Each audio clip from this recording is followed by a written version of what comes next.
Hi, Susan. How are you? I'm fine, thank you. Good. Let me introduce us. I'm Robert Wright.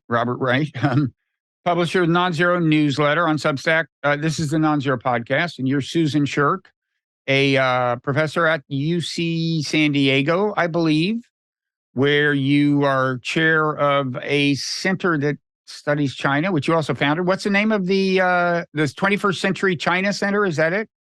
That's right. I'm the founding chair, but have I am no longer the chair. I see. You're the founding chair. Okay. I'm the chair emeritus. Uh-huh. I'm going to call it that, and my colleague Victor Schur is now the Okay. chair. So you're a figurehead. You're a ceremonial. Not quite. Okay. But one person joked about it and said the Chinese Communist Party has not solved the peaceful succession problem, but 21st Century China Center has. And you're willing to serve as their role model. Should Xi Jinping ask you, you stand ready to guide him. So you've got a book out that's pretty new, I think less than a year old, called Overreach, How China Derailed Its Peaceful Rise, published by Oxford University Press. And we want to talk about that. Now, is it fair to say that the book is, among other things, your answer to the question of how did we wind up in what seems like a Cold War with China, even though 10, even 5 years ago, it didn't seem so much like a Cold War? And for that matter, how did we wind up closer to a hot war with China over Taiwan than it seems like we were 5 or 10 years ago? Is that a fair way to characterize the book? It is a fair way to characterize it. I'm an old China hand, and for most of the time I've been studying China after Mao passed from the scene. There was a lot of progress inside China in terms of improvement of people's lives. And China was managing to get along with the United States and its neighbors moderately well by exercising restraint. But all of that changed, and I observed that. And, I think it'll be a surprise to the readers of the book to discover that happens even before Xi Jinping comes into power. We can talk more about that. But so I was puzzled by the shift inside China and wanted to understand it better and wanted to think about how the U.S. should react to it better. Mm-hmm. Yeah, I should have mentioned actually that you served in the State Department during the Clinton administrations, and so you also actually have some governmental experience. So would you say that your answer to the question I outlined, like how did we get into a Cold War, is that China is more to blame than the U.S.? If you look at the I'm reluctant to say that because both sides have contributed to the downward spiral that we're in right now. But if you look at the sequence of events and the sequence of shifts in policy, I think it definitely is fair to say that China has brought most of these problems on itself. It's kind of encircled itself by virtue of its becoming more aggressive internationally and more repressive domestically. Okay. And so why don't you kind of elaborate on some of that? What are some of the manifestations of overreach, of China having kind of gone too far in ways that contributed to the downward spiral of relations? Well, first of all, I think it's important to make sure people understand what overreach means. Overreach means to take things too far, to do things in an extreme way, in a manner that then snaps back to harm yourself. So that is very much the argument of the book, is that China is harming the interests of its own people by virtue of its policies and actions. And, as I mentioned a minute ago, I think the key to its ability to get along with other countries, even as it was growing in power economically and militarily, was that it exercised considerable restraint over its own actions. And it emphasized creating a peaceful environment around China in order to promote economic development of its own society. But beginning in after the start of the new century in 2006, 7, 8, we see these changes. And Xi Jinping, if I can just excuse her, and Xi Jinping shows up in what, 2012? So this is like right. 4 or 5 years before he's running the show. Okay. It's in the middle of the Hu Jintao decade. So the first 5 years of Hu Jintao's governing China was really quite successful. And it certainly was like peak freedom of information in China, loosening up control over society, and good relations with neighbors and with the United States. It was so trade and investment ties with its neighbors and with the United States and many other countries became very strong. So things were going pretty well. But then before the Beijing Olympics in 2008, around 2007, 6, 7, things start to change. And I can mention the 3 areas in which we see a major shift. In foreign policy, it's in the South China Sea. South China Sea, which had not been the focal point of Chinese nationalism before that. There really hadn't been that much attention paid to the situation in the South China Sea and China's claims over practically the entire body of water and these little rocks and islands within the sea. So people in China were much more concerned about relations with Japan, about its eventual reunification of Taiwan, but didn't pay that much attention to South China Sea. So which nations would feel threatened by China's assertiveness in the South China Sea? What countries in the region?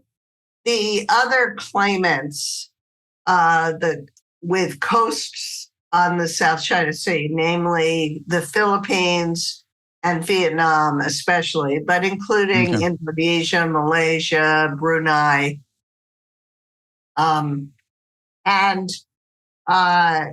what we saw happening around 2006, 2007 was that Chinese civilian maritime agencies started sending their ships, like the fishing patrol boats, as well as fishing boats themselves, fishing trawlers themselves, and started fishing in areas which are part of the exclusive economic zones 200 nautical miles off the coast of Vietnam or the Philippines. And can I ask, like, what drilling? Okay, can I ask you a technical question? Like, what is the status of that zone in international law? I mean, what is it that establishes 200 miles as a significant zone? The UN Convention on the Law of the Sea. Okay, and China. And now we have not signed that. Has China signed that, the Law of the Sea? Yes, but they have. Okay. And the U.S. observes it, but we never formally ratified it. Right. Okay. So, and of course, we should ratify it. It's pretty foolish that we haven't. But so China was basically encroaching Mm-hmm. on the territories that under international law are controlled by these other coastal states.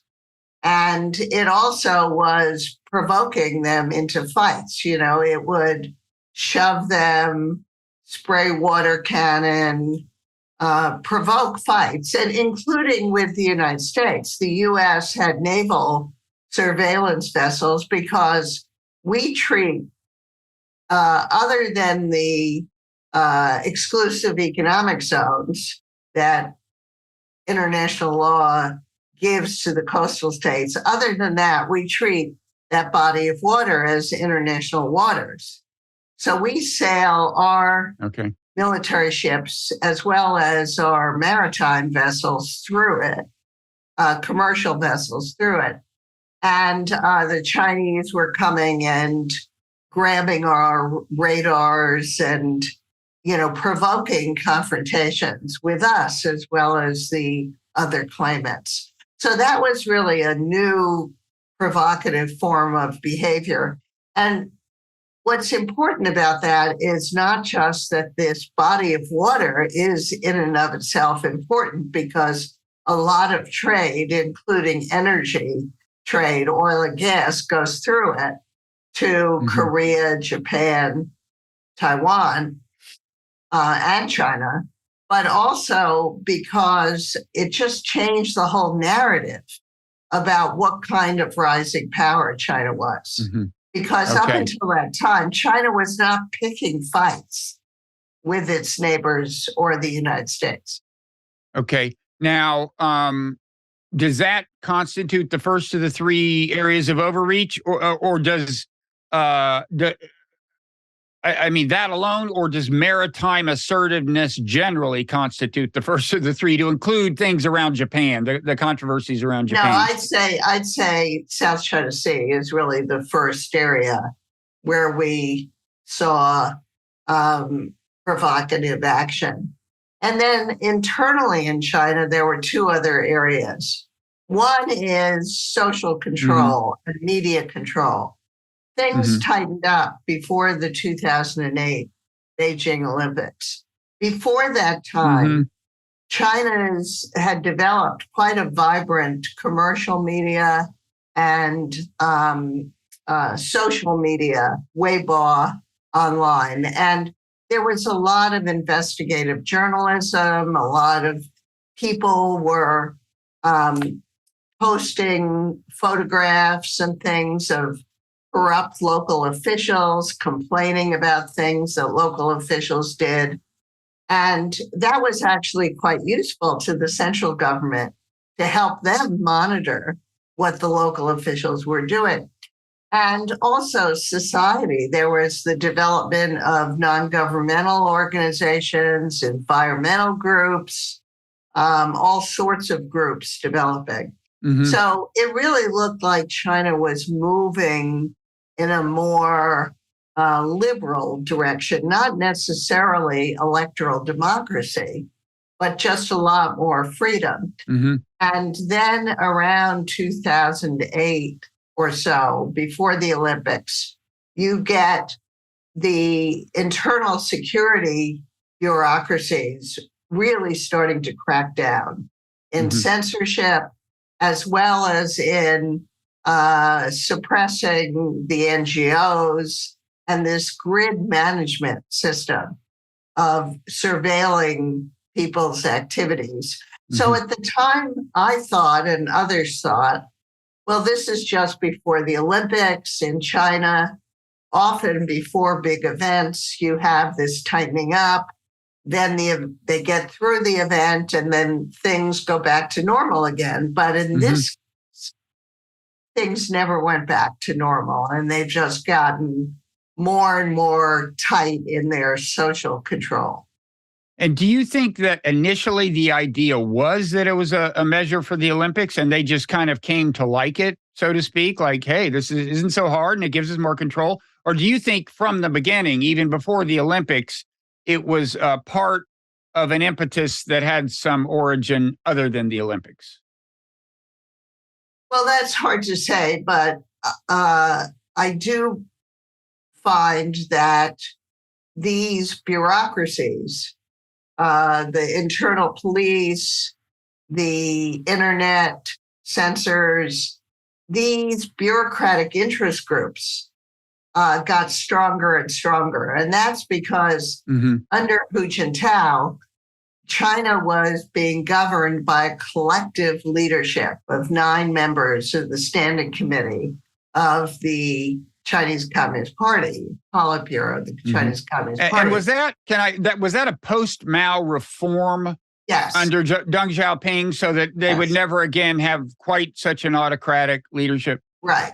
That's exactly right. But the way collective leadership worked under Hu Jintao, all of these bureaucracies started going their own way. And in the social control side, you had what I call the control coalition with a czar, a senior politician, Zhou Yongkang, who sat in the standing committee of the Politburo. And he was a very powerful politician. And he really ramped up this control over Chinese society and information in the media. So the control coalition hijacked Chinese domestic policy. And Hu Jintao just didn't have the muscle, the heft to control it. So this collective leadership was going its own way. And that was the origin of Overreach in the Hu Jintao era. But of course, now afterwards, as we move to Xi Jinping, with a more autocratic leadership, the overreach becomes even more extreme.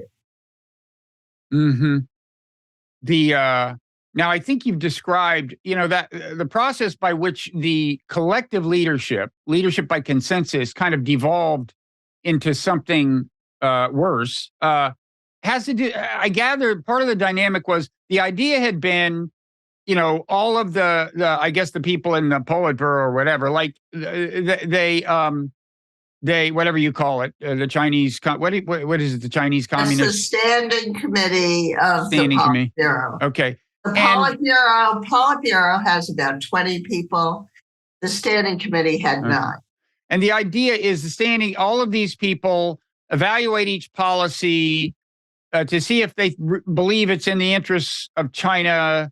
Ideally, this is the way it works. And if enough of them agree, then they do the policy. But over time, this became kind of favor swapping, right? We're like, or log rolling, as you put it, where one person really wanted to tighten up on control and somebody else would say, well, okay, but this is what I want in exchange in my own realm of interest, right? And it's just interesting that such a subtle change in the internal dynamic of the system could have such consequences. Yes. I think the expectation or the hope that Deng Xiaoping had when he introduced a more collective leadership as a way of checking what he called the over-concentration of authority that China had suffered under Mao Zedong, leading to all of these arbitrary decisions that had such tragic consequences, like Great Leap Forward and the Cultural Revolution. What Deng hoped was that in a collective leadership that was more institutionalized, with retirement ages, fixed terms of office, that the oligarchs in the Communist Party, they would check one another and lead to a more predictable, pragmatic, restrained form of governance. But then it didn't work that way. And as you say, you get this swapping of favors in each bureaucratic interest group says, this is what I want to do, and you need to go along with me. If you go along with me, I'll go along with you. So I think you've outlined 2 of the areas of overreach, right? Maritime assertiveness, tightening of control of information, And then what is the third?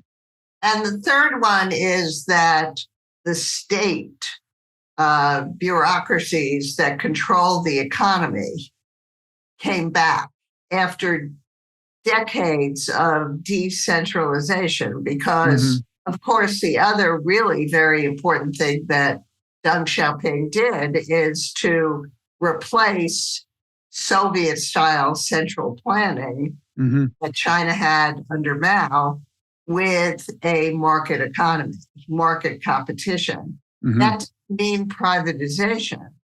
In Russia, they did it by privatizing the firms. In China, they did it much more gradually. So you still had not that many private firms, but the state firms were competing with one another. But the bureaucratic, powerful bureaucracies that had previously managed this whole large economy, they stepped back.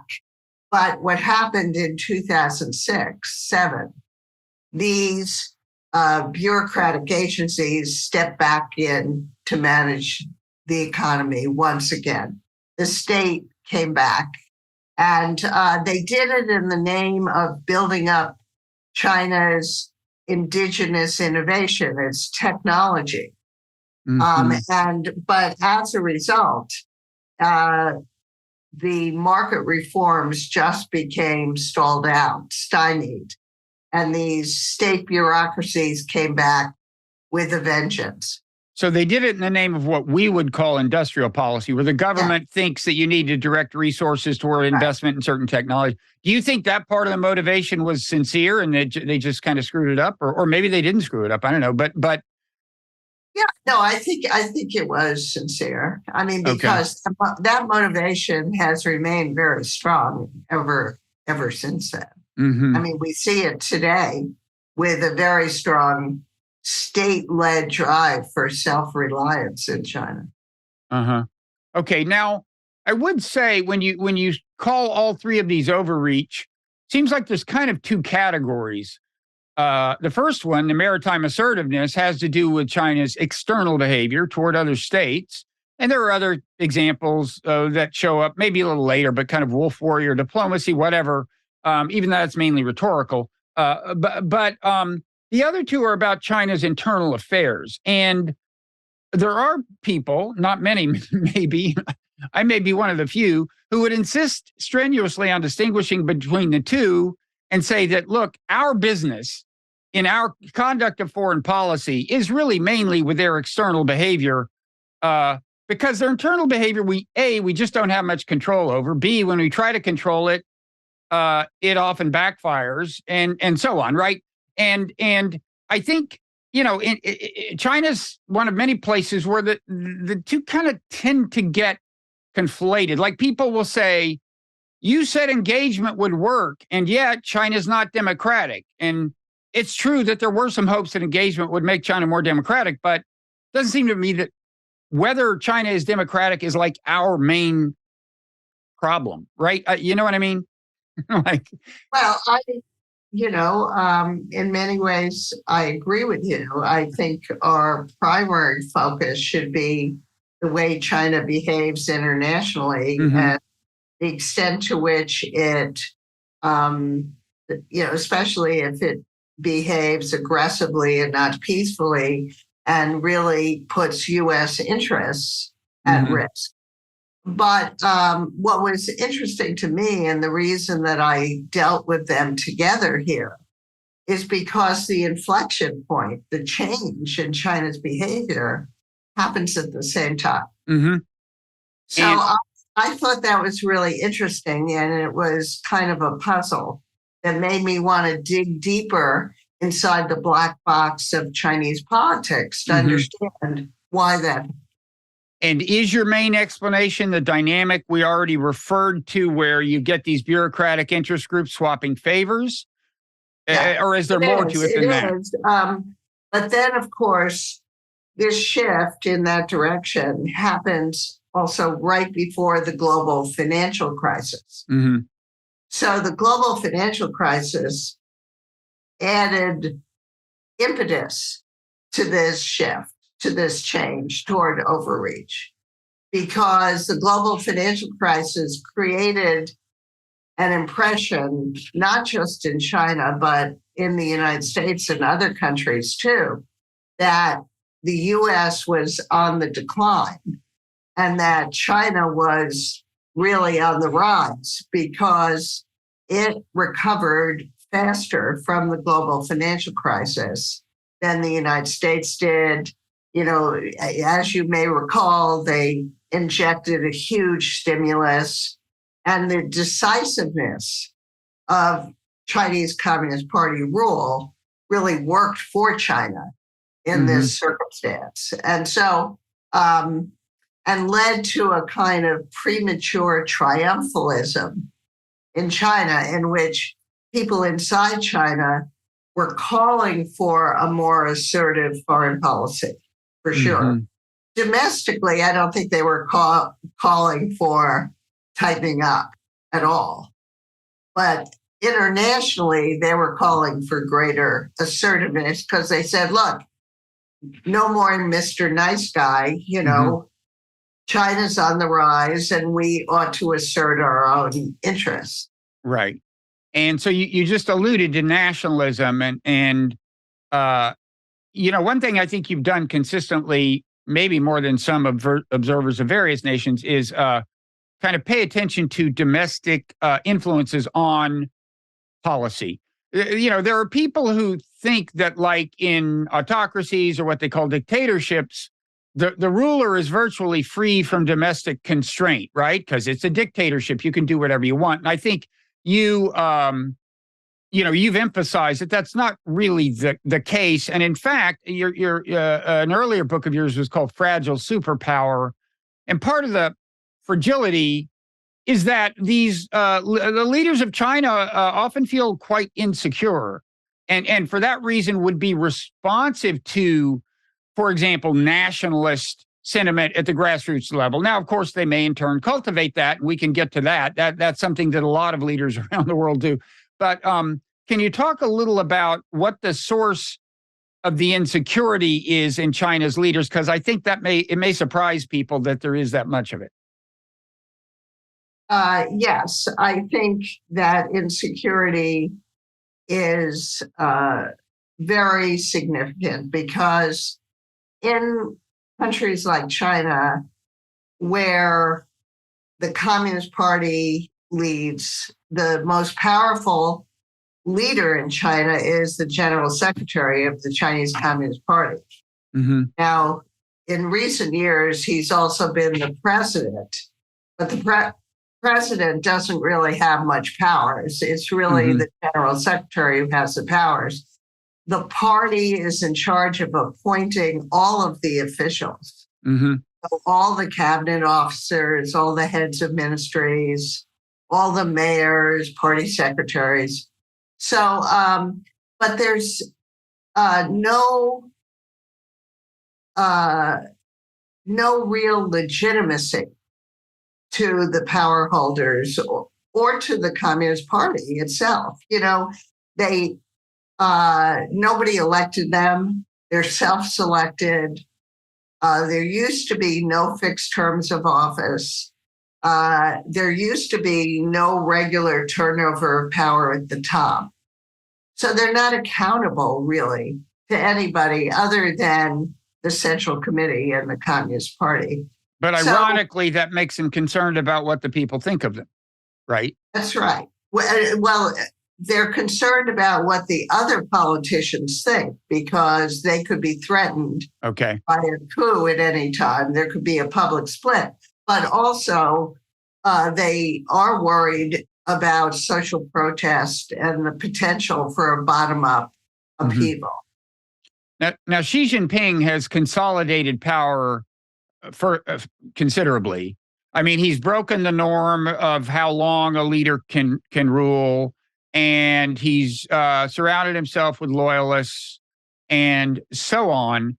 Does that mean that he should behave as a less insecure leader, or you would expect that, or are you seeing that, or is he as nervous as the last guy? Well, he's probably even more nervous than Hu Jintao, because under Xi Jinping has torn up a lot of the norms and rules that Deng Xiaoping tried to put in place. Mm-hmm. That means it's kind of a free-for-all. There's no anointed successor. He changed the Constitution. He's now in his third term. And nobody knows how long he intends to stay there. I have a theory. I mean, okay, they all want to stay there forever, right? Isn't that the eternal rule of politics? Any leader wants to stay there forever, but they are constrained by law. Mm-hmm. In China, that's not the case. So, in addition, under Xi Jinping, Xi came into power in 2012, and then in 2013, he launched this massive anti-corruption campaign because under collective leadership of Hu Jintao, the system had become very, very corrupt, including the top level politicians. They call them, it was an anti-corruption campaign against tigers as well as flies. So, but the anti-corruption campaign was not just about corruption. It was also about loyalty. Mm-hmm. He was trying to eliminate potential rivals to his power. And as a result of this anti-corruption campaign, which was really a purge, and it continues to this very day, as we've seen in the last few weeks, with the purge of the foreign minister, the defense minister, the senior military generals in the missile and nuclear forces. So this is what Zbigniew Brzezinski, in writing about the Soviet Union, called the permanent purge. China is now in the middle of a permanent purge. This puts intense pressure on all subordinate officials, and it leads them, as they compete for their own careers, to try to jump on the bandwagon behind Xi Jinping's policies faster, to be out in front, and then to carry them out in an extreme way. And of course, never to dare provide information up the ladder to tell Xi Jinping what are the costs of the policies he's pursuing. So this system, the overreach dynamic in Xi's system is very extreme. And it means that Xi is very insecure because he doesn't believe when people tell him how loyal they are to him and what a great leader he is. He knows not to trust them because he knows that they're saying these things under the intense top-down pressure. Yeah. I mean, I guess I'd say on the other hand, isn't it the case that if you look at the most powerful people, the people who, the Politburo and the Standing Committee, aren't a lot of those, hasn't he seen to it that a lot of those are people he's known a long time and has that kind of trust in that you can only get from working with people a long time?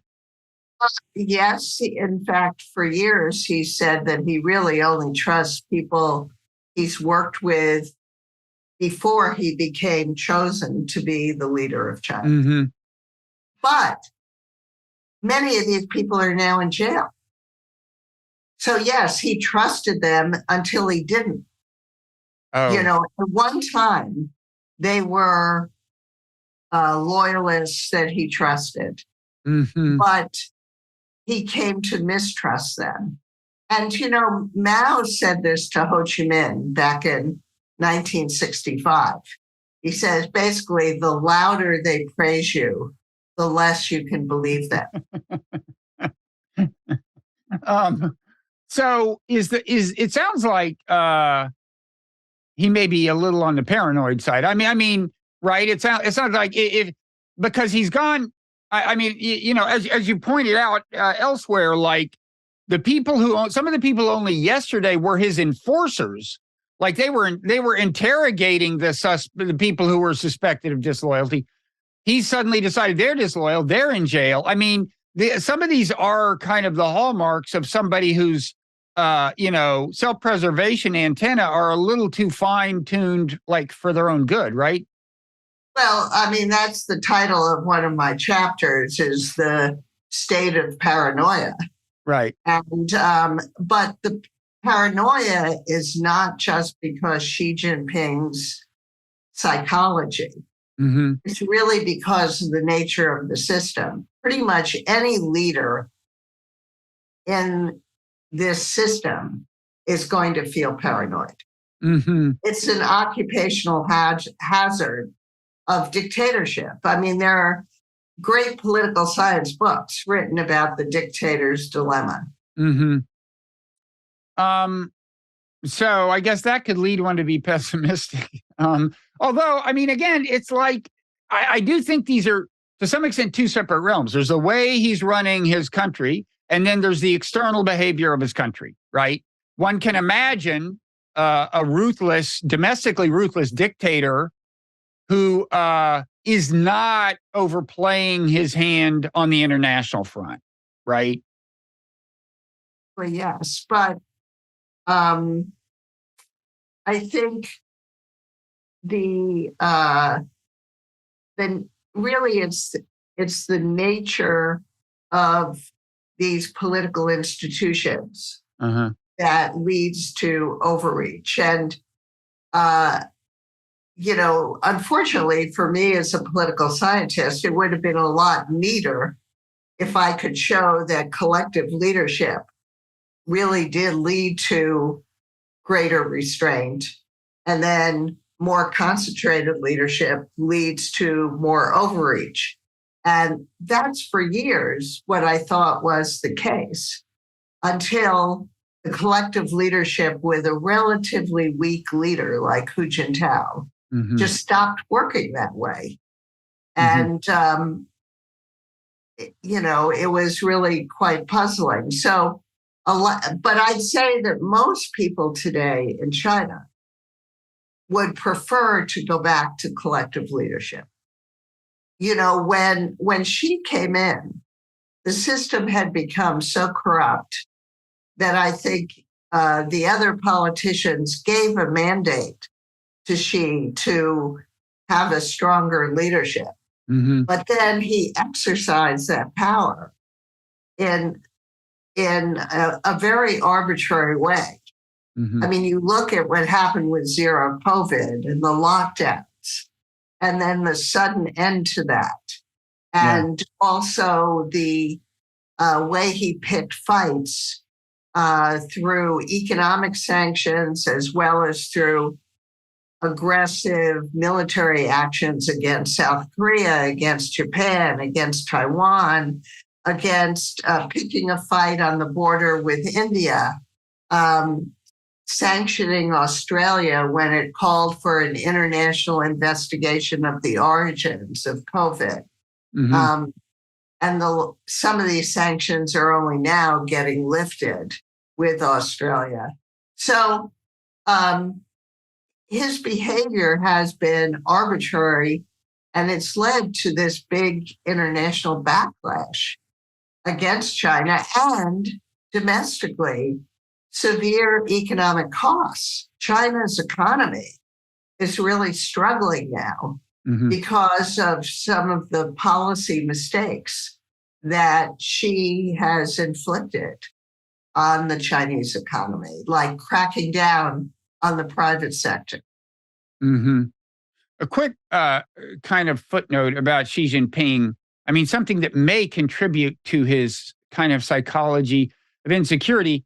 So as a child, he was born to kind of Communist Party royalty, right? And then he endured the Cultural Revolution in a way that was, as I understand, it was really weird. Like, he was kind of a victim. His family, he was a victim, if I recall correctly, kind of the Cultural Revolution. Didn't like his own mother denounce him or something, or like refuse to come to his defense or something? Or is that confused or?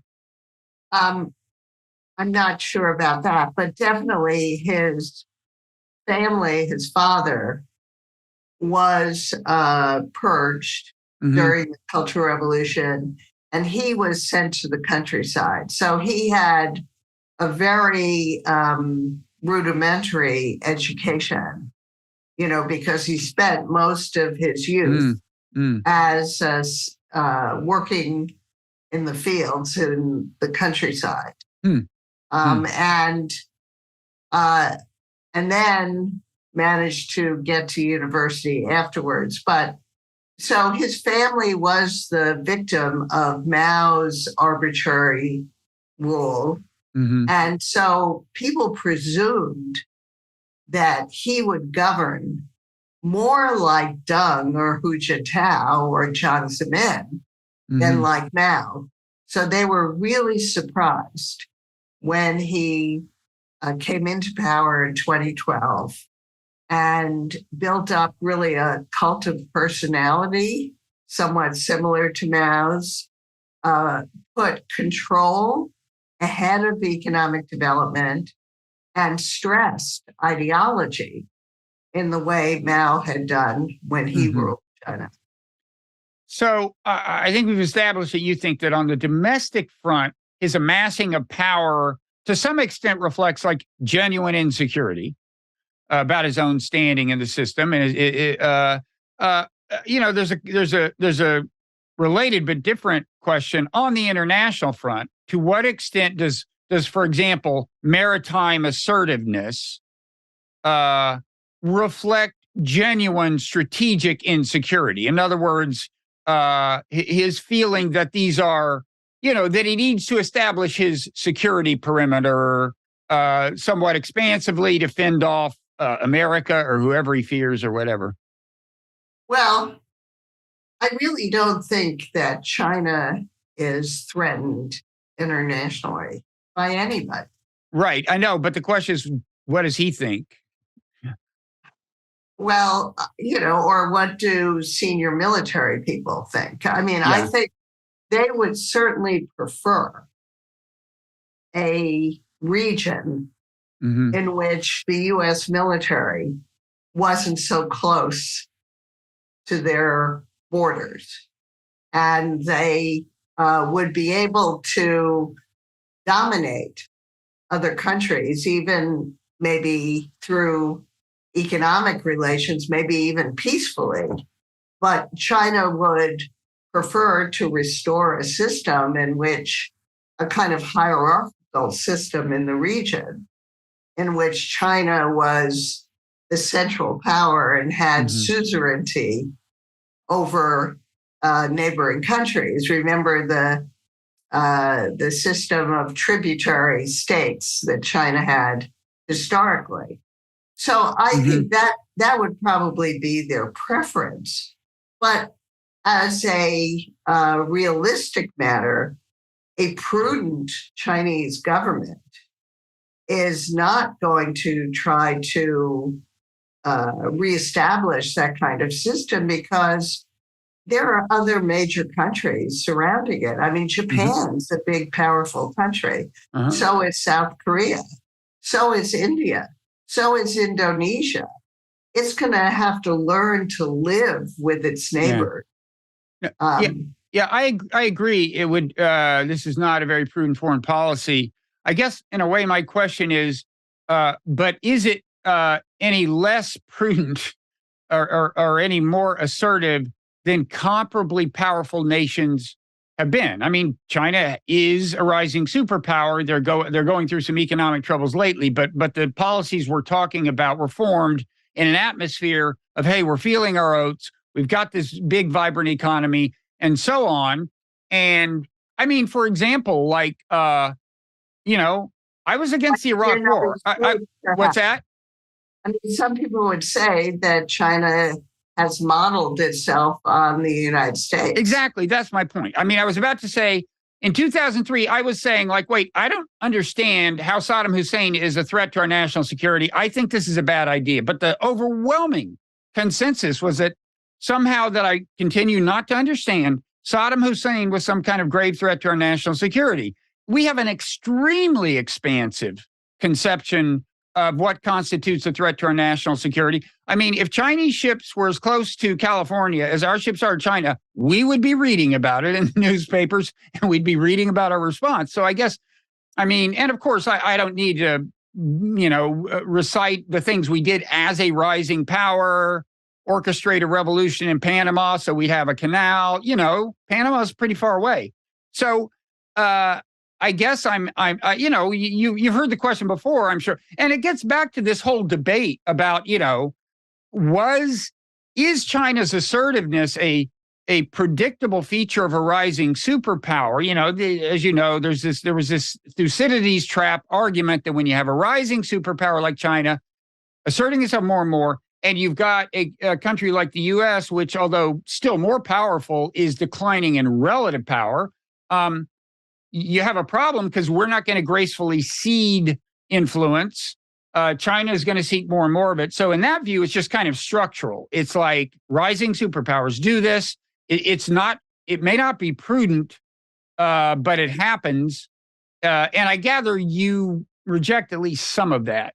I do. To me, that's a very mechanical way of looking at international relations. And I think it is challenged by how much China has changed over time, and by a lot of the unpredictable things that happened earlier.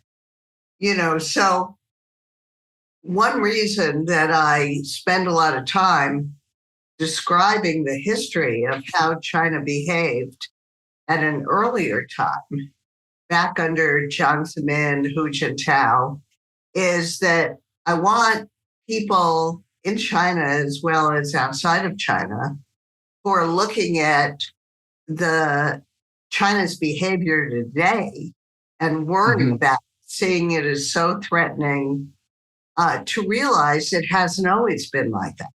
And that there's a lot of human agency driven by political competition inside the country. And that, therefore, there was a lot of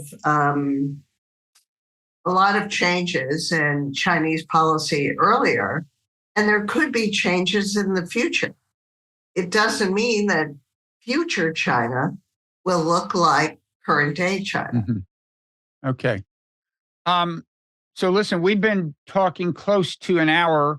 As you know, what we generally do here is we do a kind of a public conversation for about an hour. And then we go into kind of overtime, which is available to paid subscribers to the Nonzero newsletter on Substack.